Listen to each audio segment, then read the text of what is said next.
আসসালামু আলাইকুম।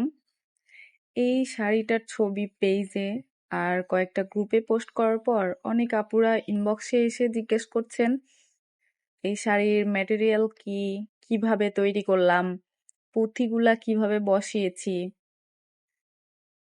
তো এইটা নিয়ে আমি এখন একটু কথা বলি। এটা আসলে হাফ সিল্ক শাড়ি। এই যে শাড়ির পুরুত্বটা এরকম হবে, মানে বোঝা যাবে অল্প একটু। আর কাজ করা জায়গায় অত বেশি বোঝা যাবে না। আর শাড়িটায় আমি কাজ করেছি একরামিন কালার দিয়ে। হুম, একরামিন কালার এটা আমি নিজেই তৈরি করি বাসায় এখন। আগে কিনে নিতাম, কিন্তু এখন তৈরি করতে পারি আল্লাহর রহমতে, একটু একটু শিখেছি। আর অনেকে ইনবক্সে এসে জিজ্ঞেস করছেন আমি শেখাই কিনা। আসলে আমি এখনো কাউকে সেরকম ভাবে শেখাইনি। কেউ জিজ্ঞেস করলে বলে দিই কিভাবে করবেন। এই শাড়িটাও আমি বলে দিচ্ছি। এই শাড়ি আমি তৈরি করেছি একরামিন কালার দিয়ে।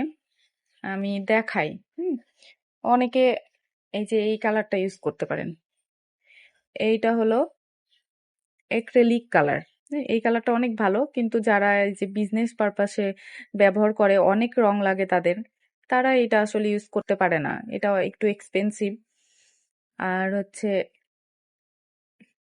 এইরকম কোটাই রং পাওয়া যায়। হ্যাঁ, এই রংগুলো হলো একরামিন কালার। এই রং দিয়েই আমি এই শাড়ি তৈরি করেছি।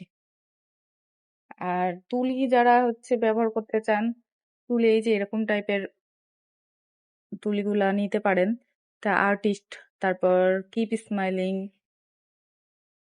এই ব্র্যান্ডের। হুম, আর হচ্ছে এই পুঁথিগুলার বিষয়ে আসি।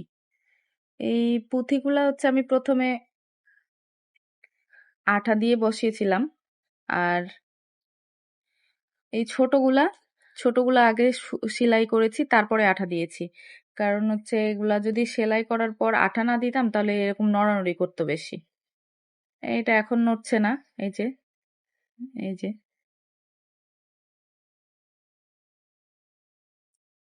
শাড়িটা এই যে এরকম।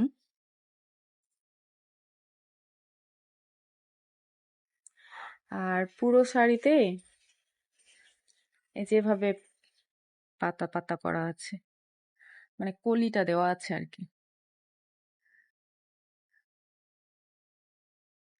ভেবেছিলাম পুরো শাড়িতে এরকম ডিজাইন করব, আঁচলে, তারপরে পাড়ের জায়গায়, কিন্তু ওটা অনেক বেশি এক্সপেন্সিভ হয়ে যেত। আর শাড়িও অনেক বেশি ভারী হয়ে যেত। এই জন্য এইটুকু করেই রেখেছি। আর আমি কখনো ভয়েস দেইনি, আজকেই প্রথম দিচ্ছি। জানি অনেক ভুল হচ্ছে, এটা আপনারা ক্ষমা সুন্দর দৃষ্টিতে দেখবেন। আর যে কোনো প্রশ্ন থাকলে আপনারা আমাকে জিজ্ঞেস করবেন রঙের ব্যাপারে, আমি ওগুলা বলে দিব আপনাদেরকে। আর এই পুঁথিগুলা এমনিতেই হচ্ছে যেসব পুঁথি চুমকির দোকান আছে ওগুলাতেই পাবেন। আর এই রংগুলা যেসব তুলির বা হচ্ছে বড় বড় দোকান আছে ওই সব দোকানে পাবেন। শাড়িগুলাও মার্কেটে একটু খুঁজলে পাওয়া যাবে। তবে এই শাড়ির আবার অনেক রকম কোয়ালিটি আছে, কিছু আছে একদম কম দামি, ওই শাড়িটা একটু শক্ত শক্ত হয়ে থাকে। একটু দেখে নিবেন, তাহলে আপনারা নিজেরাই বাসায় করতে পারবেন। যারা একটু আঁকতে পারেন তারা করতে পারবেন। আর এই ফুলটা আমি হচ্ছে আগে যখন নতুন নতুন পেইন্ট করতাম, তখন এই ফুল আমি আগে এঁকে নিতাম, রুল দিয়ে আগে এঁকে নিতাম এভাবে, পরে আমি ওটা পেইন্ট করতাম।